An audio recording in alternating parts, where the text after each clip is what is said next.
미래를 말한다. 포스텍과 함께하는 2016 신년 과학 릴레이 특강을 시작하도록 하겠습니다. 먼저 첫 번째 연사님을 모셔보겠습니다. 초대 교육과학기술부 장관이자 국가과학기술위원회 위원장이셨던 김도연 포스텍 총장님 모시겠습니다. 네, 앞으로 나와주시기 바랍니다. 강연 제목은 행복한 삶을 위하여입니다. 다시 한번 큰 박수 부탁드리겠습니다. 네, 반갑습니다. 방금 소개받은 포스텍의 김도연입니다. 아까 우리 사회자께서 키가 굉장히 크다고 그랬는데 포스텍에서는 총장을 키 순서를 뽑습니다. 그래서 그건 아니고 사실은 하여튼 이렇게 만나 뵙게 돼서 참 반갑고 오늘 제목이 저는 이제 행복한 삶을 위하여 뭐 이런 제목을 갖고 왔습니다. 하여튼 한 40-50분 동안 여러분들하고 유익한 시간이 되도록 노력하겠습니다. 여기 이제 뭐 다들 앞으로 살아갈 날이 훨씬 더 중요한 그런 미래 세대들 아니겠습니까? 그러니까 우리한테 제일 중요한 거는 미래죠. 오늘 뭐 이 강연의 전체적인 제목도 과학과 미래인데 미래가 그야말로 중요합니다. 그래서 우선 미래가 뭔가 요즘은 뭐 알고 싶으면 인터넷에 가서 두드려 보면 되잖아요.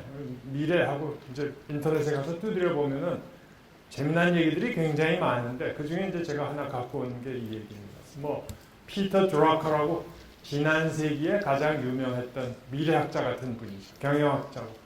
이분 얘기 중에 미래에 대해서 이렇게 얘기를 했습니다. 그러니까 the only thing we know about the future is that it will be different.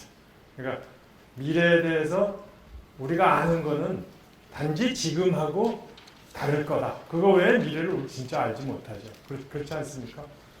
진짜 맞는 얘기 같습니다. 근데 항상 사람들은 미래를 알고 싶어 합니다. 미래를 추측해서 미래를 조금만 짐작해도 얼마나 좋은 일을 많이 할 수 있습니까? 얼마나 또 편안하게 살 수 있습니까? 항상 미래를 알고 싶어서 노력을 하죠. 그럼 미래를 어떻게 아느냐? 미래를 어떻게 하면 짐작할 수 있는가? 여러분들 다 아시겠죠? 미래를 어떻게 하면 짐작할 수 있습니까? 놀랍게도 2500년 전에 공자님께서 다 가르쳐 주셨습니다. 공자님께서 이렇게 말씀하셨습니다. Study the past if you would define the future. 미래를 알고 싶으면은 과거를 공부해라. 역사를 공부해라.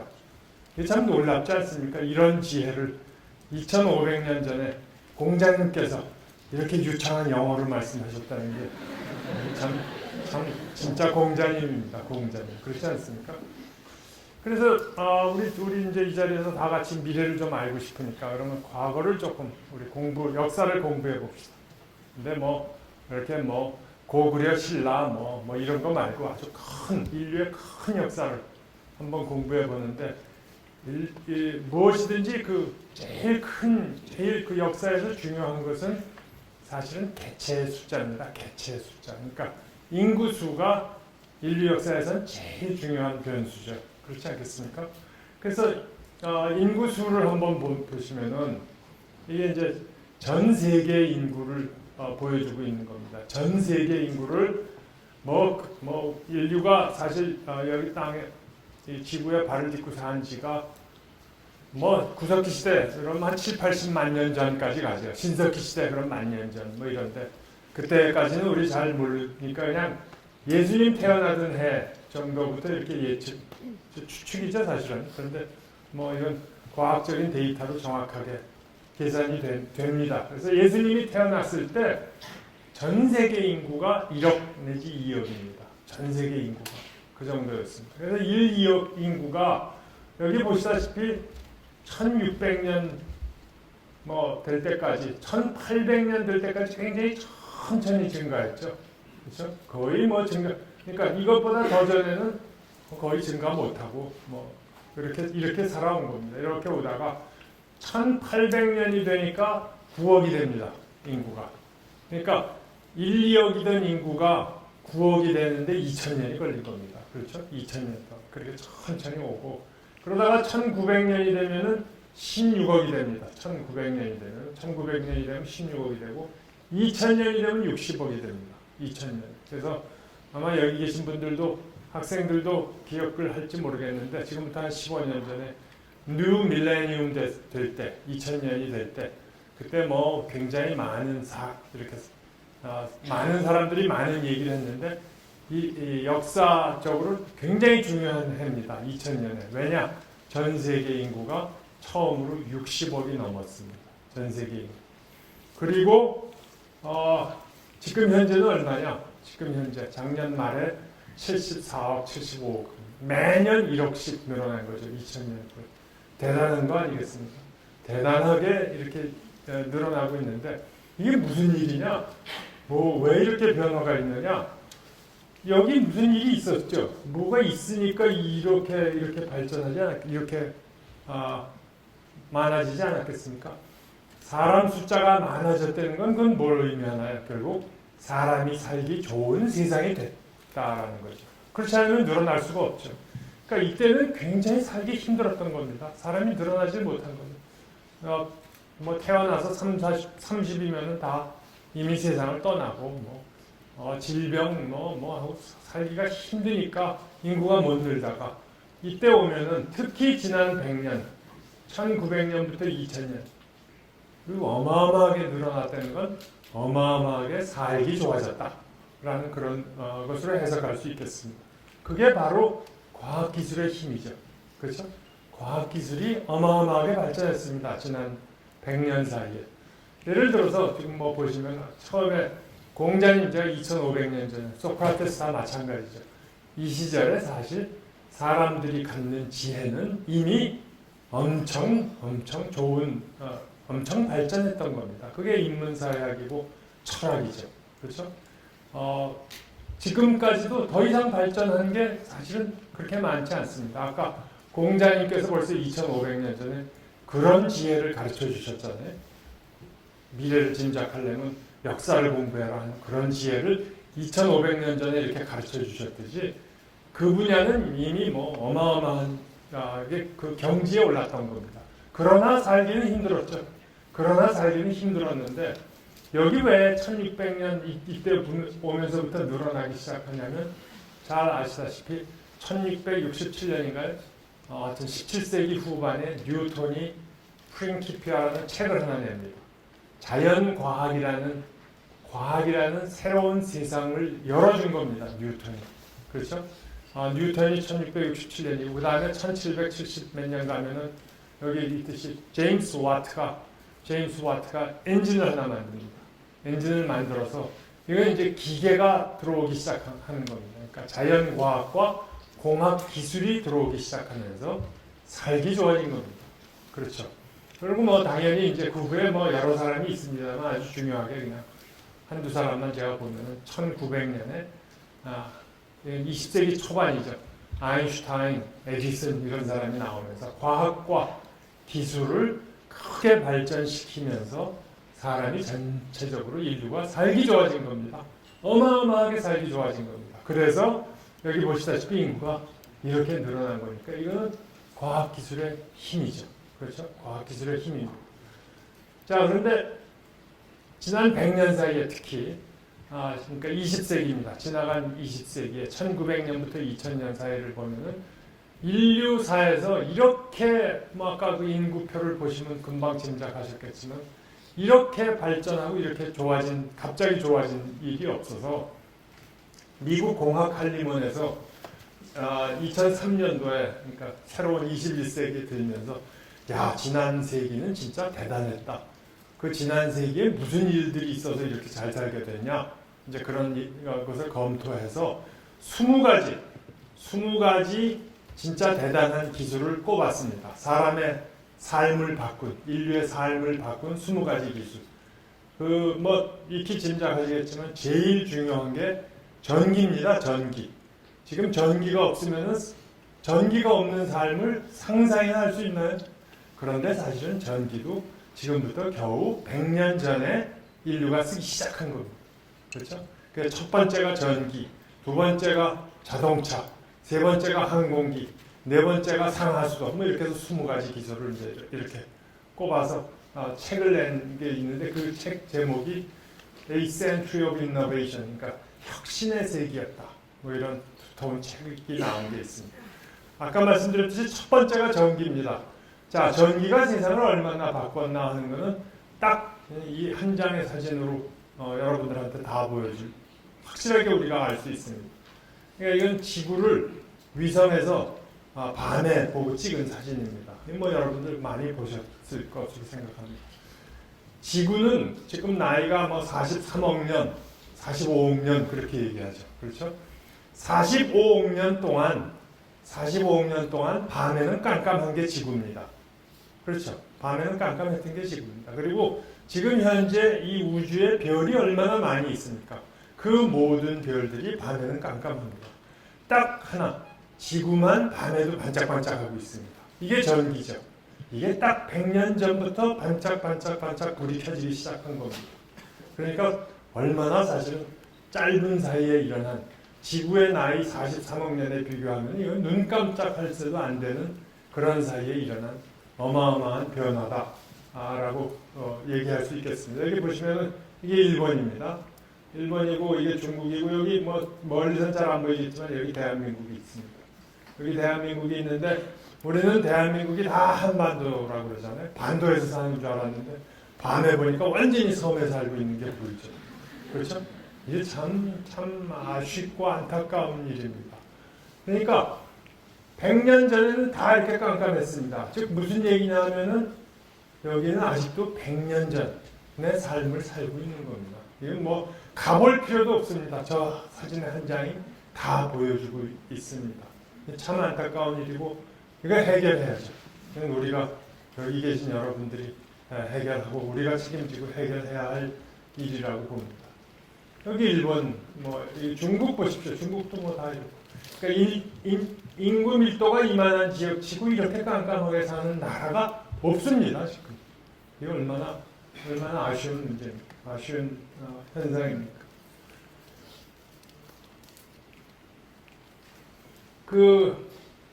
뭐 과학기술의 발전, 그걸 그냥 또 하나 이렇게 숫자로 보여드릴 수 있는 게 논문이라는 게 있습니다. 논문, 과학기술자들이 써내는 논문이라는 게 있지 않습니까?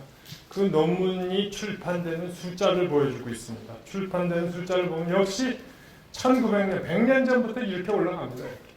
이렇게 올라가서 전 세계에서 나오는 논문이 지금 한 180만 편쯤 나옵니다. 저 위에 있는 거죠. 이게 50만 편입니다. 저 위에 이렇게 증가했습니다.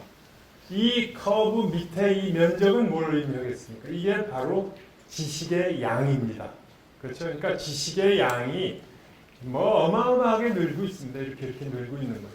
어마어마하게 과학기술 분야의 지식의 양이 늘고 그것에 의해서 세상은 점점 더 빨리 바뀌고 있다. 빨리 바뀔 것이다. 그러니까 앞으로의 미래는 어떤가? 지난 5년, 지난 10년 본 것보다 앞으로의 5년, 앞으로의 10년은 더 빨리 바뀔 거다라고 이제 쉽게 우리가 그렇게 짐작할 수 있겠죠. 180만 편의 논문 중에서 미국이 20%를 씁니다. 중국이 12% 쓰고 일본이 6.6%, 한국이 3% 정도 씁니다. 한 5만 건 정도의 논문을 한국의 과학기술자들이 내고 있습니다. 그러니까 한국은 뭐 사실은 전 세계에서 보면은 작은 나라죠. 그렇죠? 굉장히 작은 나라, 3% 정도의 역량을 갖고 있는 겁니다. 그렇게 생각해야 되고 여기 계신 젊은이들이, 학생들이 더 큰 일을 하려면은 한국에 머물지 말고 바깥에 나가서 일할 수 있는 그런 각오를 해야겠죠. 더 넓은 세상에서. 그렇죠. 자, 그래서 뭐 이렇게 얘기할 수 있습니다. 우리는 지금 뭐 막 바뀌는, 혁신하고 있는 그런 사회에서 살고 있습니다. 그게 뭐에 의해서 그렇게 바뀌냐 하면은 과학과 기술에 의해서 바뀌죠. Science and Technology에 의해서 그렇게 바뀌는 겁니다. 지난 100년을 그렇게 바뀌어 왔고요. 자, 지난 100년 어떻게 바뀌었나 잠깐만 한번 보죠. 100년 전에는, 지금부터 100년 전에는 세상을 막 바꾸는 게 자동차였습니다. 기계공학 분야가 진짜 어마어마하게 세상을 바꾸고 있었습니다. 그래서 100년 전에는 다 이런 거 타고 다녔죠. 거긴 뭐 그 시절에 이런 거 타고 다닐 정도면 벌써 그는 대단한 사람이죠. 아무나 타고 다니는 게 아니었지만 이런 거 타다가 100년 전부터 이런 이게 뭐 포드, 미국 포드에서 나온 제일 자동차 역사에서 제일 유명한 모델인데 모델 T라고 해갖고 이미 1908년부터 1927년 사이에, 그러니까 지금부터 100년 전에 1,500만 대를 생산했습니다. 1,500만 대. 그러니까 100년 전에 미국은 이미 그때 한 주택, 그러니까 한 가구에 한 차, 1차가 100년 전에 만들어지기 시작한 겁니다. 그만큼 앞서 있었죠. 이 포드 모델 T는 이게 뭐 자동차 역사에서 아까 말씀드렸듯이 굉장히 유명한 차인데 1,500만 대가 모두 까만색입니다. 색깔이 똑같습니다. 그거 왜 그렇겠습니까? 이렇게 뭐 사지선다를 드릴까요? 그때는 그때는 흰색 페인트가 없었다. 거기에 손 드시는 분 없습니까? 그때는 뭐 그때도 흰색 페인트도 있고 빨간색 페인트도 있었는데 뭐 그건 쉽게 짐작할 수 있지 않습니까? 까만색 페인트를 칠해서 바깥에 내놓았을 때 제일 빨리 마릅니다. 열을 흡수하니까. 그렇죠? 그러니까 포드가 봤을 때 야, 지금 뭐 자동차 뽑아내기가 바쁜데 그걸 왜 흰색 칠해갖고 4시간을 말리고 있냐? 미친, 그런 짓 하지 마라. 그래서 그냥 전부 까만색, 1,500만 대의 차가 까만색으로. 그러니까 그 시절은 그만큼 이제 획일적이고 그런 사회였다라는 걸 보여주는 거죠. 그래서 미국의 자동차 보유대수 여기 얼핏 보시면 100년 전에 미국 전체 자동차가 8,000대, 만 대 뭐 이랬는데 지금은 2억 4천만 대입니다. 미국 안에만 차가 사람 수만큼 있습니다. 거의 미국 인구가 3억쯤 되나요? 전 세계적으로는 2010년에 10억 대 돌파했습니다. 그러니까 이것도 보시면은 지난 100년 사이에 자동차 대수가 이렇게 늘어났다는 것은 자동차가 살기 좋은 여건이 됐다는 거죠. 도로가 얼마나 많이 생겼습니까? 뭐 그런 얘기나 마찬가지가 되겠습니다.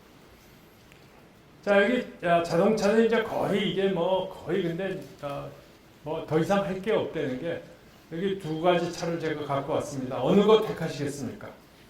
제가 하나 드릴 수도 있습니다. 위에 거 택하시는 분 손 들어주십시오. 예, 위에 거 택하시는 분 있고 그 다음에 아래 거가 있는데 사실은 위 것과 아래 것이 다 벤츠, 그 유명한 벤츠인데 위 거는 이미 50년 전에 나온 차입니다.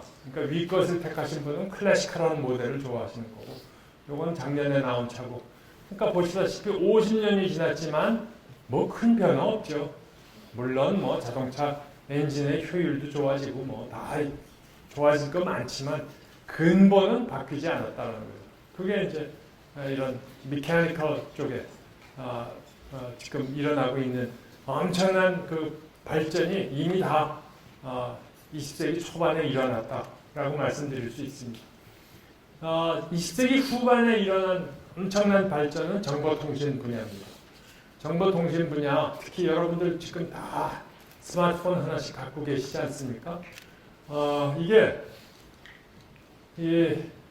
뭐 휴대전화기라고 그러는 것이 전 세계에서 제일 먼저 나온 게 1973년입니다. 1973년에 이 아저씨가 마틴 쿠퍼라고 그때 이제 뭐 모토로라 회사의 부사장이었는데 기술 담당 책임자였죠. 뭐 혼자 만든 건 아니죠 이미 이때. 하여튼 모토로라에서 처음 이 휴대전화기를 만든 겁니다. 휴대전화기를 만들어서 1973년에 첫 통화하는 그런 장면입니다. 그래서 그때 이제 여기 무게는 1.1kg이고 배터리는 20분 갔다고 그럽니다. 20분 쓰고 나서 충전하고 그때 가격이 73년 가격이 4,000불 저거 하나가 4,000불이면 그때 73년에 서울에서 집을 살 수 있었습니다. 그러니까 뭐 어마어마하게 비싼 물건이었죠.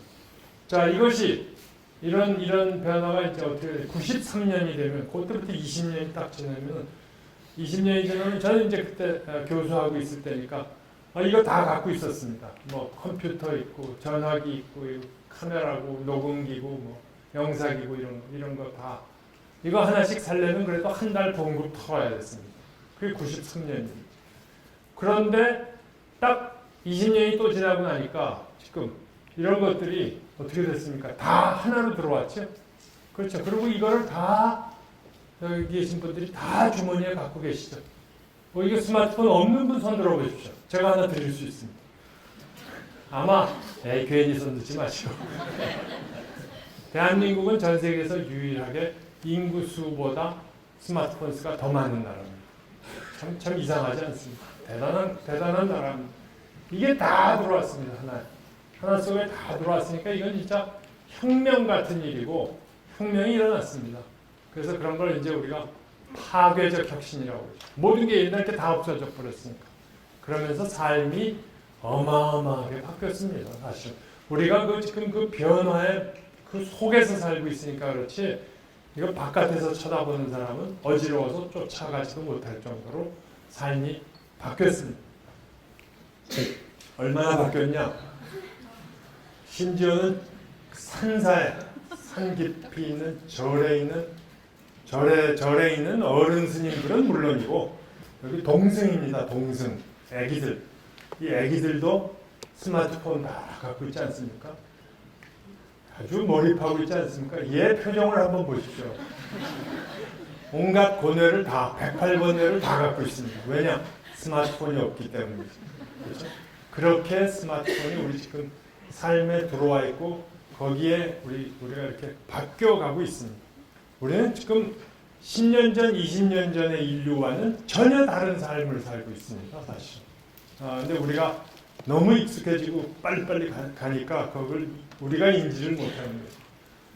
자, 그래서 저는 아까 이렇게 제가 인류의 삶을 바꾸고, 인류의 삶을 뭐 어떤 의미에서는 풍요롭게, 그러니까 인구도 늘고 그랬는데, 거기에 이렇게 중요한 과학기술자들을 이제 열거를 했는데, 이 다음 한참 지나면 이 사람도 아마 틀림없이 여기에 들어오지 않을까.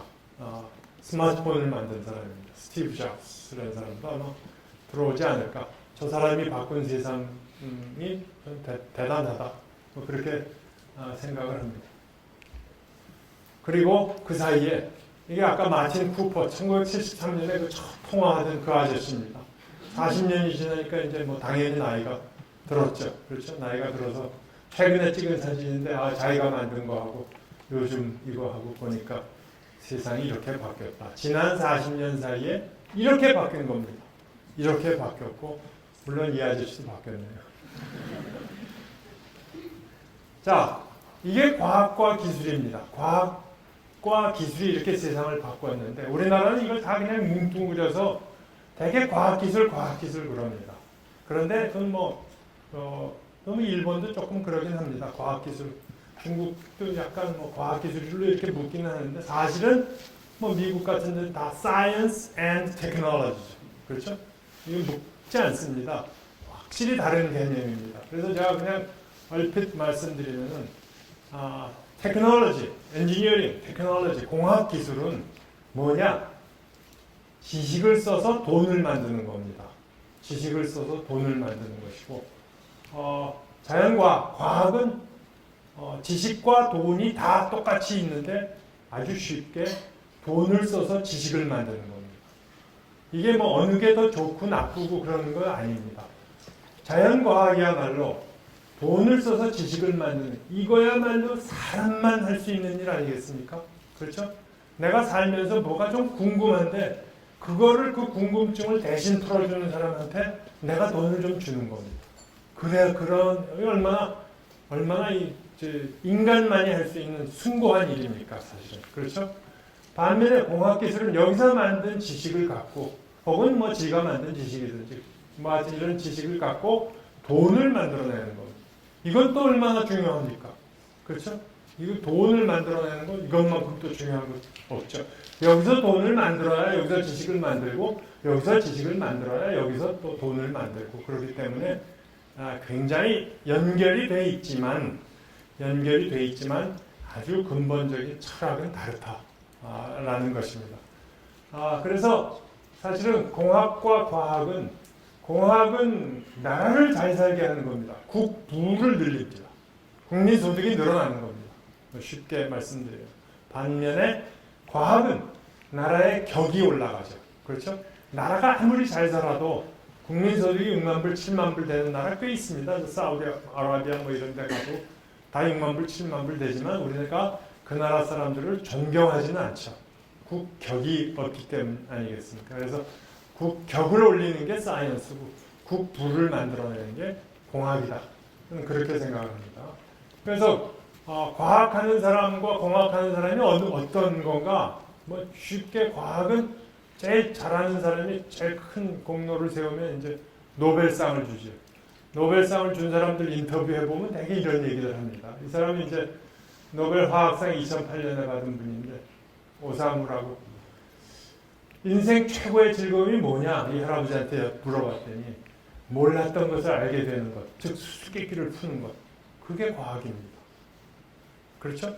자, 그런데 이 사람한테 물어봤습니다. 그 국가나 대학의 수준이 그 중요하냐? 그랬더니 좋은 학교에서만 좋은 연구하는 거 아니다. 나는 지방의 조그만 대학 출신이다. 나가사키 대학 약학부라는 데 나온 사람입니다. 나가사키 대학 요새 뭐 이렇게 랭킹 매기고 그러는 거 많이 하지 않습니까? 나가사키 대학 아무리 찾아와도 랭킹에 나오지도 않습니다. 아예 보이지도 않는 대학입니다. 나가사키 어디 있는지도 잘 모르시죠? 그렇죠? 그러나 그런 거하고 아무 상관없이 할 수 있는 진짜 그 학교 차이 이런 거 별로 없습니다. 본인이 재밌게 평생 묻혀서 하나 하면은 뭔가 하나 해결할 수 있는 거예요. 이 사람 보고 젊은이들에게 줄 교훈이 뭐냐? 그랬더니 아이고 참 얼마나 답답합니까? 노력해라. 참 답답하죠. 그럼 이 사람은 왜 노력했겠습니까? 그게 재미가 있으니까 하죠. 그렇죠? 사람은 뭔가 집중해서 뭔 문제를 하나 해결했을 때 그 느끼는 희열은 그건 대단한 겁니다. 그래서 연구를 하죠. 그래서 우리가 과학자들을 존경하는 거죠. 그렇죠? 이러면서 이제 아까 여기서 만들어낸 지식으로 또 사람의 삶까지 윤택하게 할 수 있죠.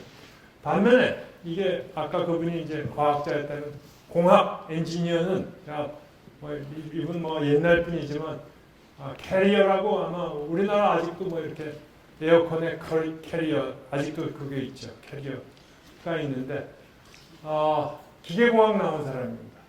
이 사람 지금 그 옛날에 세운 회사가 이렇게 지금 4만 5천 명을 먹여 살리고 있는 겁니다. 이 사람이. 뿐만 아니라 우리의 삶을 얼마나 에어컨을 통해서 쾌적하게 해주고 있습니까? 기여를 하면서 돈을 벌면서 다른 사람을 먹여 살리니까 얼마나 중요한 일입니까? 이 사람 얘기 중에는 나는 낚시를 해도 먹을 수 있는 물고기만 낚는다. 실험실에서도 마찬가지다. 돈 안 되는 일을 왜 하냐? 그거죠. 그렇죠? 그러니까 철학이 그만큼 다른 거고 우리는 두 쪽 다 소중한 일을 한다라고 이제 얘기할 수 있겠습니다. 그래서 우리 잘 아는 MIT에 보면은 MIT의 이게 문장입니다. MIT는 1861년에 세워진 세계 최고의 대학 아니겠습니까? 세계 최고의 대학이 MIT. 그러면 노벨상도 받고 돈도 많이 벌고 이제 그러는 대학. 우리도 이제 그런 대학이 됐으면 좋겠습니다. 포스텍도. 그런데 여기 보면 이 사람들 이 문장에 맨스의 마누스 이렇게 쓰여 있습니다. 이게 라틴어인데요. 라틴어. 맨스는 우리 멘탈 그리고 정신의 세계입니다. 멘탈. 마누스는 이게 매뉴얼 손의 세계입니다. 그러니까 이게 과학자고 머리를 이제 지식을 만들어내는 사람이고 그 지식을 갖다 손을 써서 돈을 만드는 게 엔지니어고 이 두 개가 다 굉장한 가치를 지닌 일이다. 둘을 다 같이 지향해야 한다. 그건 맞는 얘기 같습니다. 그래서 포스텍은 그럼 어떤 학교냐? 포스텍도 그렇게 지향하고 있습니다. 포스텍 여러분들 홈페이지 같은 데 가서 보시면 제일 먼저 나오는 게 이 노벨상 받은 아저씨들 쭉 나오고 여기 이제 누가 앉을 것인가? 우리 포스텍 출신 과학자가 졸업생이 저기 올라갔으면 좋겠다. 순수 과학을 잘해야겠다. 과학으로서 국격을 높여야겠다. 아까 말씀드린 그것을 지향하는 대학입니다. 그래서 우리 수학, 물리, 화학, 생물 굉장히 노벨상에 가까이 가 있는 교수님들이 꽤 있습니다. 98%가 있습니다. 2%가 모자라는데 그 2%는 이제 세월이 지나가면서 채워지겠죠. 이거와 더불어서 우리 대학교에는 공과대학교도 있습니다. 화공과, 기계과, 전기, 전자공학과 다 있는데 그 학생들한테는 동시에 돈 벌어라. 돈 버는 게 굉장히 중요하다. 왜 월급을 받으려고 그러냐? 네가 회사를 만들어서 월급을 줘라. 그게 진짜 훌륭한 일이다. 나는 양쪽 그런 교육을 하고 있습니다. 자, 그래서 그럼 돈 버는 거라니까 훨씬 더 관심이 있으실 테니까 뭘 해야 돈 버냐? 미래 먹거리 도대체 어디에 가면 그런 이렇게 소중한 시간 내셔서 오셨는데 돈 벌 수 있는 걸 좀 찾아야 되지 않겠습니까? 그래서 지금부터 100년, 금년 2016년부터 2116년 사이에 뭐 하면 돈을 벌 수 있을까?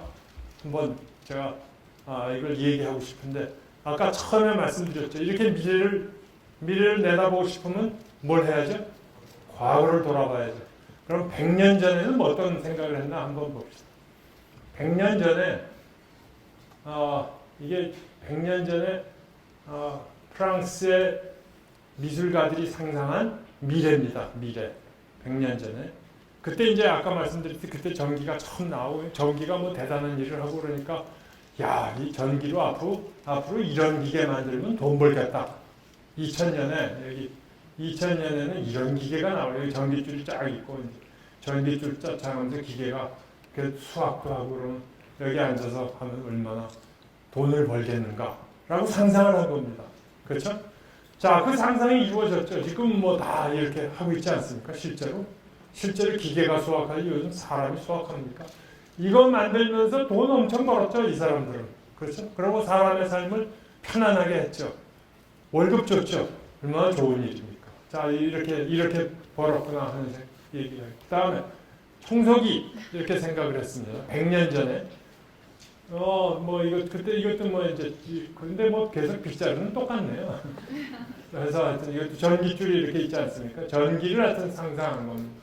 그래서 그렇게 했는데, 100년 전에 이런 생각했는데, 이것도 이루어졌죠. 그대로 이루어져서 지금은 이거보다 훨씬 더 멋있는 로봇 청소기로 막 청소를 하고 있지 않습니까? 이거 만드는 사람 돈 번 겁니다. 그렇죠? 또 한 번 넘어가 보죠. 100년 전에 그때 되면 이제 100년 후쯤 되면 다 주택이 이런 이동주택이 될 거다. 왜 땅에 붙어 사냐? 실제로 다 나왔죠. 뭐 요즘 다 했습니다. 이런 거 하면서 다 돈 벌었습니다. 자, 그런데 여기 진짜 멋있는 게 있네요. 100년 전에 이런 상상을 했습니다. 화상 통화를 할 수 있을 거다. 그때쯤 되면. 그렇죠? 여기 근데 재밌습니다. 그때 상상력으로는 이거밖에 안 된 겁니다. 듣는 건 이런 스피커로 듣고 말씀은 이렇게 하고 그 다음에 여기 화상은 여기 거울 같은 데 이렇게 나오는 겁니다. 저 앞에. 이게 화상통화 이런 꿈을 갖고 있었는데 이게 이루어졌죠. 요즘 다 하고 있지 않습니까? 이 꿈을 이루면서 이 돈을 얼마나 벌었습니까? 얼마나 많은 사람이 먹고 살았습니까? 이걸로 얼마나 삶이 윤택해졌습니까? 자, 마지막으로 하나. 자동학습기. 진짜 이거 만들면 진짜 대박입니다. 그 시절에 이제 상상은 이런 겁니다. 책을 이제 교수라는 사람은 부셔놓고 얘는 이제 뭐 이렇게 해서 부시면은 뭐 어떻게 해서 이렇게 해서 여기 이렇게 앉아 있으면 공부가 다 되는 겁니다. 이거 만들면 지금도 대박이죠. 이거 100년이 지났는데는 못 만들었습니다. 그렇죠? 그런데 앞으로 여러분들이 만들면 되죠. 왜 못 만듭니까? 만들 수 있습니다. 이건 못 만들 이유가 없습니다.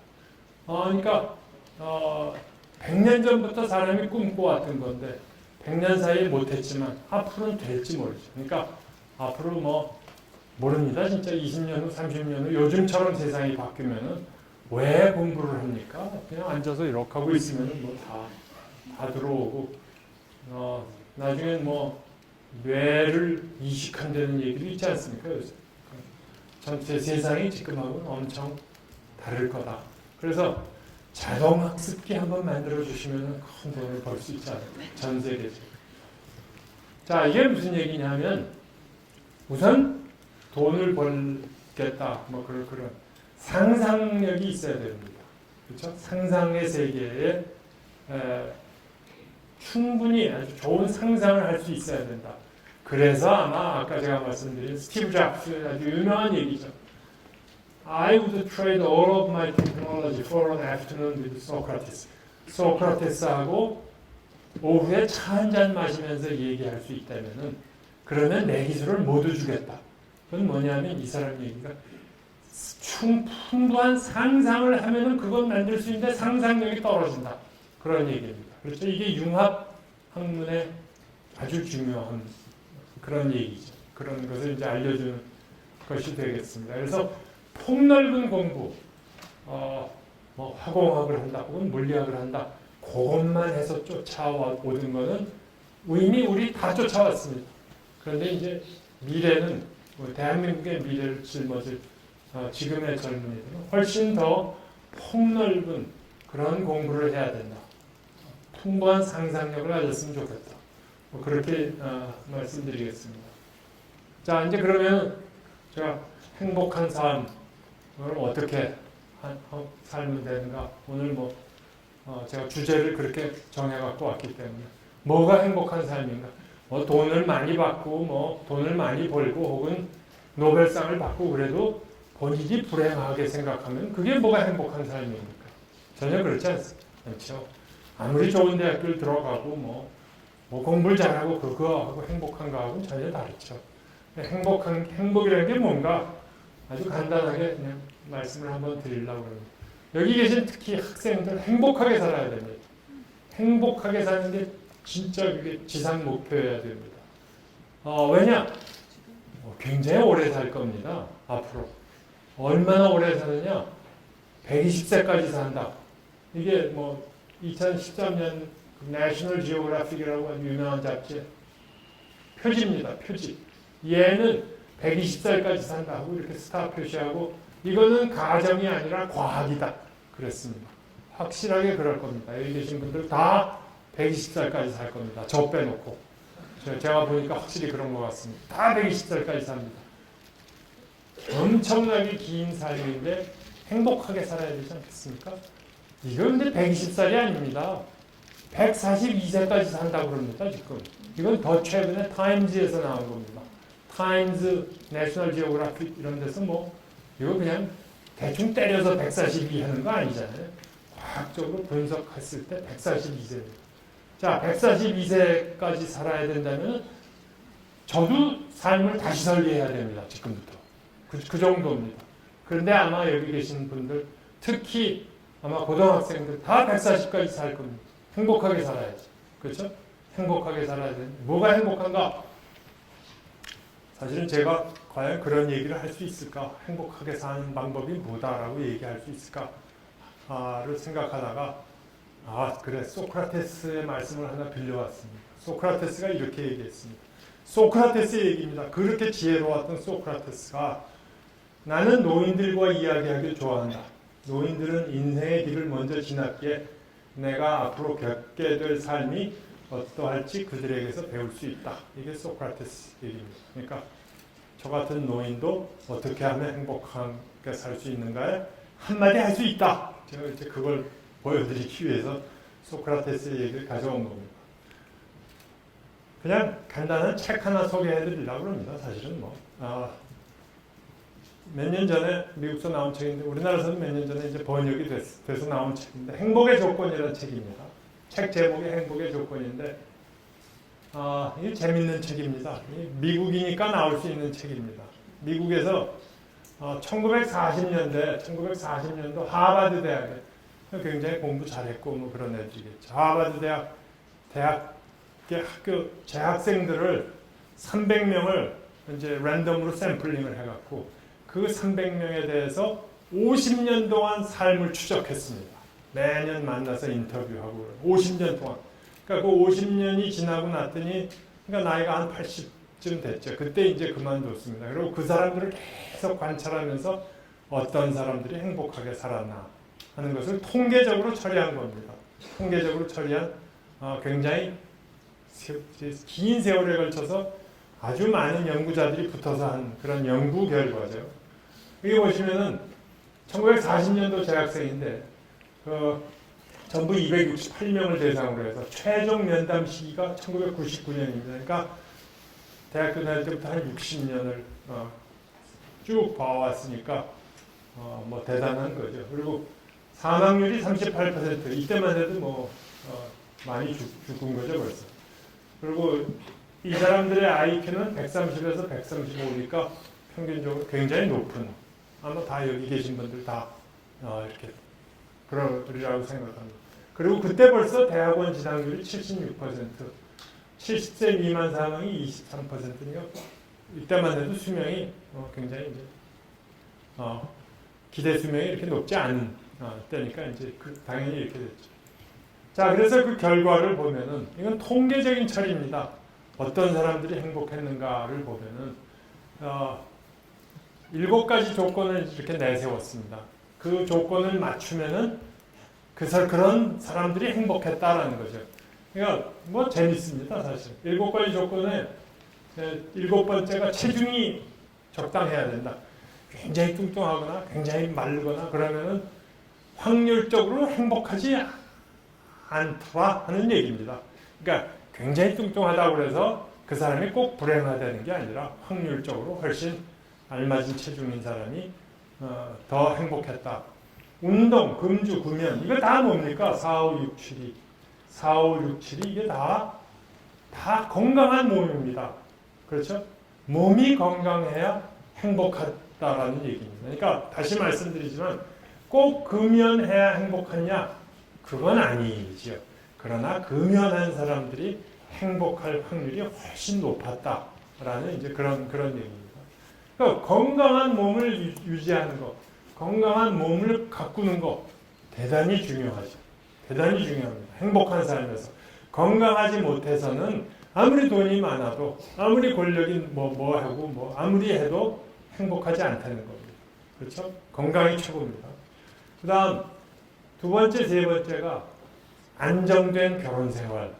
이거 참 너무 당연할 것 같습니다. 너무 당연한 것 같습니다. 아주 그 유명했던 여자 배우 엘리자베스 테일러가 7번 이혼하고 8번 결혼했나? 그렇죠? 한 번쯤 더 늘어 있을지도 모르는데 그 사람이 행복했냐? 그렇지 않다는 겁니다. 그러니까 확률입니다. 이것도 그냥 확률적으로 안정된 결혼 생활을 유지하는 게 그게 굉장히 중요하다. 행복한 삶에서. 그 다음에 평생 학습입니다. 평생 학습. 평생 그래도 뭔가를 공부하면서 사는 그런 사람이 행복하다는 겁니다. 계속 뭔가를 새로운 걸 공부하는데 활기도 돋고 그런 사람이 건강하고 이제 그렇다는 것이죠. 제일 중요한 게 이제 이 말씀을 드리려고 긍정적인 마음가짐입니다. 긍정적인 마음.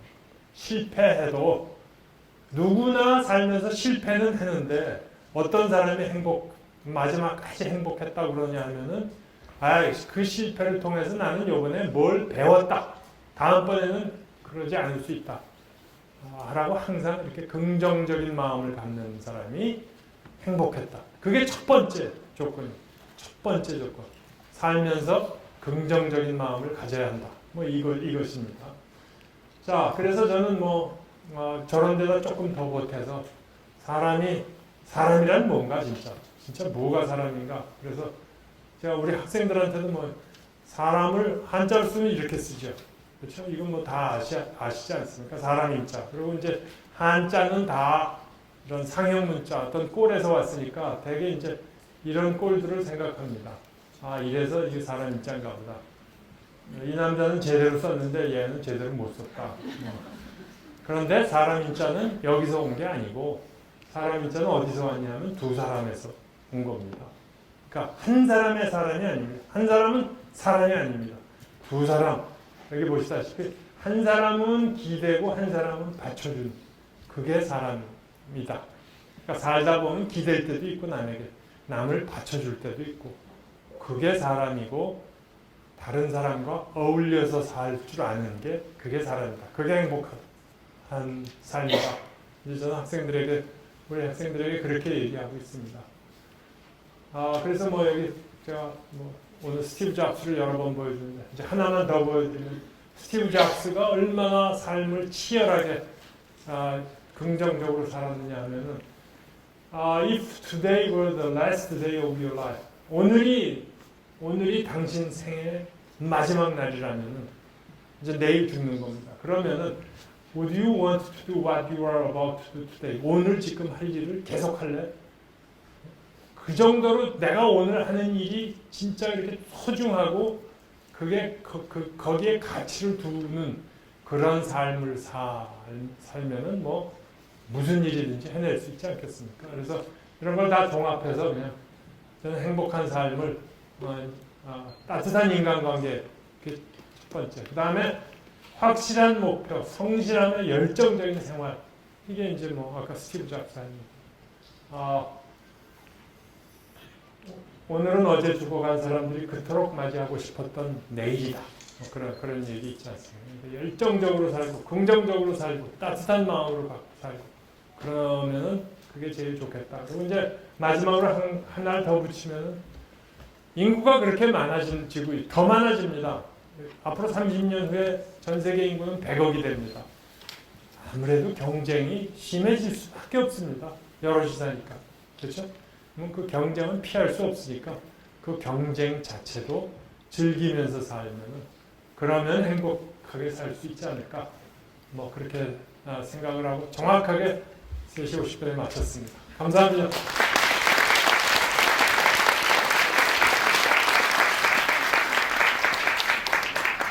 예, 제가 이렇게 정확하게 맞춰주시는 분은 정말 처음 봤습니다.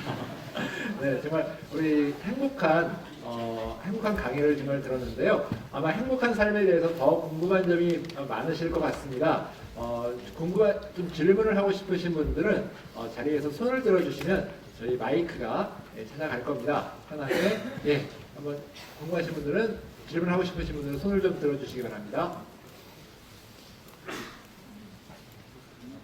너무 행복한데 봐요. 네, 앞에.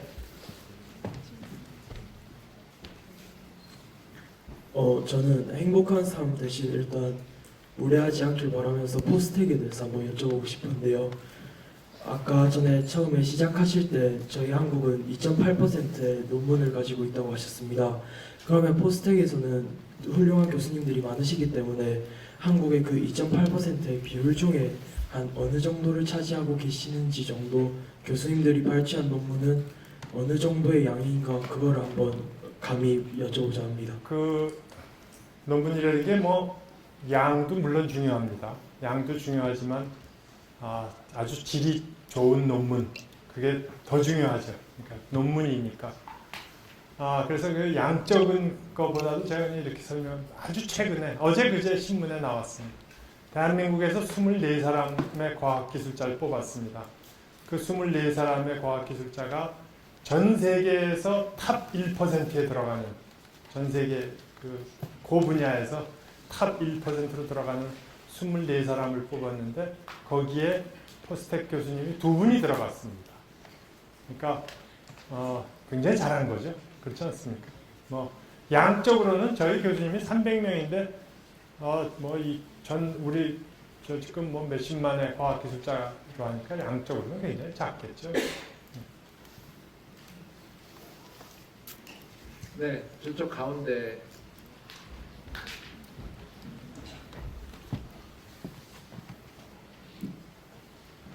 강의 잘 들었습니다. 무례한 질문인지 모르겠지만 그럼 총장님께서는 행복하신지 말씀을 듣고 싶습니다. 어떻게 해서 행복하신지 구체적으로. 제가 행복하다는데 구체적으로 왜 아닙니다. 저는 행복하게 생각합니까?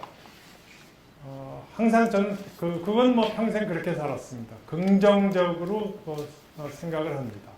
그러니까 과거에 했던 일보다 저한테 그런 질문들을 합니다. 그러니까 여지껏 제가 여러 가지 일을 했으니까 여지껏 해온 일 중에서 어느 거 할 때가 제일 좋았습니까? 라고 물어보는데 저는 지금이 제일 좋다고 생각합니다. 왜냐? 과거가 더 좋다고 생각해야 글로 제가 갈 수 있는 것도 아니고, 그러니까 지금이 제일 좋다. 지금 하는 일이 제일 좋다. 그렇게 생각하면은 행복하죠. 저는 그게 행복한 삶이 아닌가. 그러면 네. 한 개 더 질문하겠는데요. 요즘 학생들은 경쟁을 너무 심하게 하고 있어서 서로 친구면서도 많이 힘들어하는 부분이 있습니다. 그래서 그런 경쟁에서 아까 말씀하실 때 그것도 어차피 우리가 겪어야 되는 행복한 과정의 하나라 말씀하셨는데 학생들이 그 경쟁을 하면서 그것을 긍정적으로 이렇게 전환할 수 있는 에너지가 된다면 어떤 생각으로 움직이면 도움이 될지 조언을 부탁드리겠습니까? 제가 그 아까 뭐 거기 잠깐 썼었는데 경쟁은 피할 수 없는 것. 현대인의 삶에서 경쟁은 피할 수 없는데 그 경쟁을 그것조차도 긍정적으로 저는 받아들이면 된다고 생각합니다. 그러니까 내가 경쟁을 하는데 편안하게 살려는 사람들은 자꾸 경쟁 상대를 나보다 못한 사람을 갖다 놓으려고 그럽니다. 그러면 편안할 것 같지만 그건 굉장히 불행한 삶입니다. 자기보다 더 잘할 것 같은 사람을 갖다 놓으면은 그리고 그 사람하고 경쟁하면 배울 것도 있고 나도 훨씬 더 잘 됩니다. 그게 이제 저는 경쟁을 즐기는 거라고 생각해서 경쟁을 전혀 피할 이유도 없고 피할 수도 없고 그러니까 그것조차도 이렇게 좀 긍정적으로 이렇게 즐기면 좋지 않을까 뭐 그런 생각이 듭니다. 네, 감사합니다. 네. 네, 감사합니다. 또 질문하고 싶으신 그 바로 뒤에 검은색 옷 입으신 굉장히 궁금한 게 많은 것 같습니다. 강연 잘 들었습니다. 하시면서 스트레스 받으실 일이 한두 가지가 아니었을 텐데 그 많은 스트레스를 어떻게 해소하시고 견뎌내셨는지 궁금해서 물어보고 싶습니다. 스트레스 해소 잘 못합니다. 스트레스 누구나 스트레스 굉장히 많습니다. 우리 포스텍 교수님들 스트레스도 대단합니다. 그래서 제가 포스텍의 그 약자가 포항 University of Science and Technology입니다. S하고 T가 Science and Technology인데 제가 포항 University of Stress and Tension. 스트레스, 텐션 살면서 누구나 같죠. 누구나 같는데 그것을 해소하는 방법이 저는 아까 말씀드린 운동이라고 생각합니다. 운동. 땀 흘리는 운동, 특히 육체적인 운동. 그래서 중요한 것 같습니다. 그거 할 때는 다른 생각이 안 하지 않습니까? 그래서 저는 운동이 굉장히 중요하다. 그래서 저는 포스텍에 이제 제가 작년부터 이제 총장으로 일하기 시작하는데 제 꿈은 포스텍 학생들은 전부 운동선수를 만들고 싶습니다. 진짜 그러고 싶습니다. 운동에 어마어마한 시간을 좀 쓰도록 했으면 하는 그런 바람을 갖고 있습니다. 네. 감사합니다. 네, 계속 손 드시는 분들이 많은데요. 네. 저 강연 잘 들었습니다. 아까 폭넓은 공부를 하고 풍부한 상상력이 필요하다고 강연 도중에 말씀을 하셨는데 현대 사회에서 대부분 약간 전문적인 지식하고 특화된 분야에 많은 사람들이 특히 공학 쪽을 생각한다면 그쪽 직업을 희망하는 사람들이 많다고 생각을 해서 저도 어떻게 보면 그런 쪽에 좀 관심이 있다고 볼 수가 있는데 그게 과연 저희 사회에서 폭넓은 공부가 적합할지에 대해서 좀 의견을 듣고 우리 싶습니다. 사회에서 풍부한 공부가 적합한가 하는 겁니까? 무슨 우리 사회에서 뭐가 적합하냐고? 대개는 알아들었는데요. 젊었을 때 갖고 있는 시간은 어마어마하게 많은 겁니다. 그리고 어마어마하게 많은 일을 할 수가 있습니다. 젊었을 때. 그러니까 아주 쉽게 제가 이렇게 외국어 공부하는 그런 학생들한테도 얘기하는데 젊었을 때 대학교 다닐 때 4년 동안 하루에 진정코 한 30분씩만 일본어 공부를 하면은 하루에 30분씩만 일본어 공부를 하면 4년 후에 졸업할 때 일본어 완벽하게 할 수 있습니다.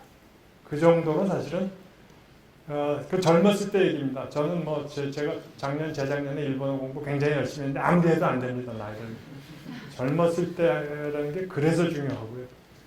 그렇게 시간을 아껴서 쓰고 뭔가를 이루겠다라는 간절한 마음으로 아주 습관적으로 뭔가를 해내면은 무지막지한 일을 할 수 있습니다.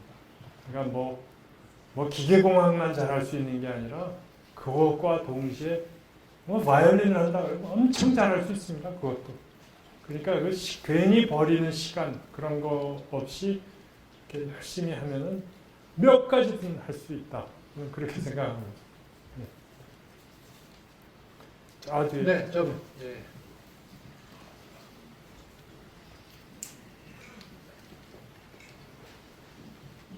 네, 좋은 강연 잘 들었고요. 아까 행복의 첫째 조건이 실패를 대하는 긍정적인 태도라고 말씀해 주셨습니다. 그런데 여기 있는 모든 학생들이 포스텍을 바라고 그 이상의 조건을 바랄 수 있겠지만 솔직히 이루는 친구보다는 실패하는 친구들이 더 많이 있을 거라고 생각을 합니다. 그래서 그런 친구들이 꼭 실패가 아닌 그것을 디디고 긍정적으로 디딜 수 있는 방법이 어떤 게 있는지 궁금하고요. 그리고 본인의 경우 실패를 긍정적으로 받아들인 경험이 있으시다면 어떻게 극복하셨는지 듣고 싶습니다. 그 실패 없는 삶은 없습니다. 사실은 뭐 그건 어떤 개인 누구한테 가서 물어봐도 실패 없는 삶은 없을 텐데 학교에 관해서는 저는 아주 솔직하게 그렇게 생각합니다. 포스텍 굉장히 좋은 학교지만 또 포스텍 말고 다른 학교 더 좋고 사실은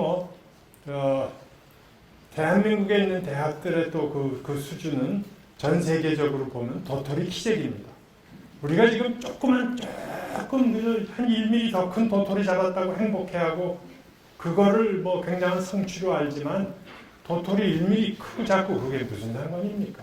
그러니까 포스텍에 들어오면 좋지만 포스텍에 못 들어와도 저는 그거 진짜 아무것도 아니니까 그래 그럼 내가 이것도 그냥 실패지만 이걸 그냥 속으로 다 그냥 긍정적으로 내가 다른 데 가서 더 잘하겠다 라고 마음먹으면 그렇게 될 것 같습니다. 아까 그 오사무 그런 사람 나가사키 대학 그런 데서도 노벨상이 나오지 않습니까?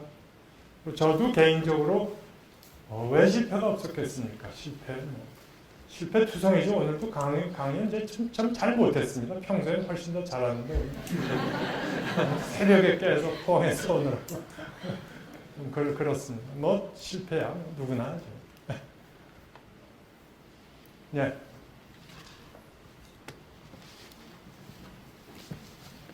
저 좋은 강연 잘 들었고요. 아까 일본의 오사무 교수가 노력이란 단어를 굉장히 중시했는데 저희가 삶을 살아가면서 노력만으로는 넘을 수 없는 벽이 있다고 느낄 때가 있잖아요. 근데 그런 걸 느꼈을 때는 어떻게 해야 될지 조언 한 말씀 부탁드립니다. 근데 벌써 그 나이에 노력만으로는 넘어갈 수 없는 벽을 물론 그렇죠. 진짜 절벽같이 느껴질 때가 있겠죠. 살면서 누구나 그렇지 않겠습니까? 그런 경험들을 갖지 않겠습니까? 그런데 아까 저조차 말씀드렸듯이 그것조차 그 사실에서조차 내가 뭔가를 배울 수 있다, 뭔가를 배웠다, 내가 뭘 배웠나 이런 걸 찾아내면은 그러면 힘이 나죠. 그러면 힘이 나고 그 노력 아까 오상 같은 사람들이 노력 그랬는데 뭔가를 하나 집중해서 하면 그게 사실은 그게 열반의 경지입니다. 종교적으로 얘기하기 거기 굉장한 기쁨이 있습니다. 그러니까 뭘 이루고 뭘 성취를 하고 말고를 떠나서 그 과정 자체가 즐거운 겁니다. 그 과정 자체에 어마어마한 희열이 있기 때문에 그래서 연구들을 하는 겁니다. 그래서 내가 뭘 이루겠다는 목표를 하나 딱 놓고 그걸 이루었는가 못 이루었는가 그것도 물론 중요하지만 그 과정 자체에서도 굉장한 그 희열을 느낄 수 있고 삶의 가치를 찾을 수 있습니다. 그래서 그 실패에 대해서 그렇게 너무 거기에 아주 시간을 뺏기면 뺏길수록 그건 손해입니다. 실패는 빨리 잊어버리는 게 좋죠. 네, 아까 강연 중에 이제 앞으로 100세 시대가 다가오고 147세까지 사는 그러한 세상이 올 거라고 하셨는데 만약에 교수님께서 그만큼 더 사신다고 하시면 남은 여생 동안 더 하고 싶은 게 있으신지 궁금합니다. 있습니다. 저는 뭐 아주 젊었을 때부터 제가 굉장히 그냥 개인적으로 좋아하는 일은 농사입니다. 농사. 그래서 이제 전업 농부로 돌아가서 이렇게 제 꿈이 지금 트랙터를 하나 사서 이렇게 움직여 볼까 하는 그런 꿈을 갖고 있습니다. 그래서 할 일이 있죠. 그리고 뭐 누구나 할 일은 있습니다. 그게 없으면은 불행해지기 시작하는 거예요. 그러니까 뭔가를 자기가 계속 찾아가는 게 필요하다고 생각합니다. 예. 네, 그 실제로 그 강연처럼 지난 100년과 현재에서 미뤄보았을 때 확실히 많은 발전이 있었잖아요. 그런데 물론 그 발전이 있기 때문에 분명히 어딘가는 불행해졌을 거라고 생각을 해요. 그래가지고 그게 과연 지금 저희가 100년 전에 비해서 행복을 느끼고 있는 건지 아니면 그냥 부분적인 편리함을 느끼고 있는 건지에 대해 혼란스럽거든요. 여기에 대해서 의견 맞습니다. 부탁드립니다. 그 과학 뭐 어떤 사람들은 아주 정확하게 과학 기술의 발전이 가져오는 게 도대체 뭐가 있냐, 뭐가 행복해졌냐 이렇게 얘기를 합니다. 그런데 과학 기술이 발전 안 했으면 예를 들어서 지금 질문한 그 나이까지 살았을 확률이 높지 않습니다. 그러니까 아주 근본적인 문제입니다. 과학 기술이 발전 안 했으면 여기 지금 이렇게 모이지도 못합니다. 우리가 이 자리에 모여서 이렇게 얘기한다는 것 자체가 과학기술의 덕입니다. 그러니까 그건 아주 근본적인 문제라고 생각합니다. 신석기 시대가 더 행복했을지 모르죠. 그러나 신석기 시대의 평균 연령은 그러니까 그 life expectancy, 그러니까 기대 수명은 20세입니다. 20세. 그러니까 아무런 기술 발전이 없었으면은 17, 18되면 대충 평균적으로 세상을 떠나는 겁니다. 25세까지 살면 굉장히 장수한 거고. 그러니까 그 질문을 지금 저한테 하실 수 있다는 것 자체가 엄청 행복한 거죠. 그렇게 생각하시면 되지 않겠습니까? 그냥 그럼 질문을 바꿔서 그러면은 그 과학 지금 지구 반대편에는 뭐 기아나 이런 현상들이 일어나고 있는데 그런 과학 발전을 할 수 있는 그런 나라나 그런 집단만이 행복을 누릴 수 있는 권리인지. 아닙니다. 그거는 이제 전혀 다른 문제죠. 그러니까 우리가 그건 뭐 저 동의합니다. 우리가 잘 살게 되면서 우리만 잘 사는 게 아니라 같이 나누어야죠. 그거는 뭐 전혀 다른 과학기술 발전하고는 아무 상관없는 얘기입니다. 그러니까 지금 뭐 전 세계 인구의 25억인가가 하루에 1, 2불로 삽니다. 그분들을 우리가 도와야죠. 그건 저도 동의합니다.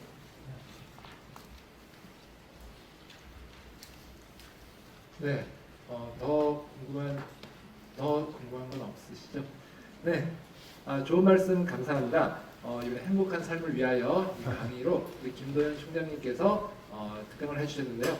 다시 한번 큰 박수 부탁드립니다. 네, 고맙습니다.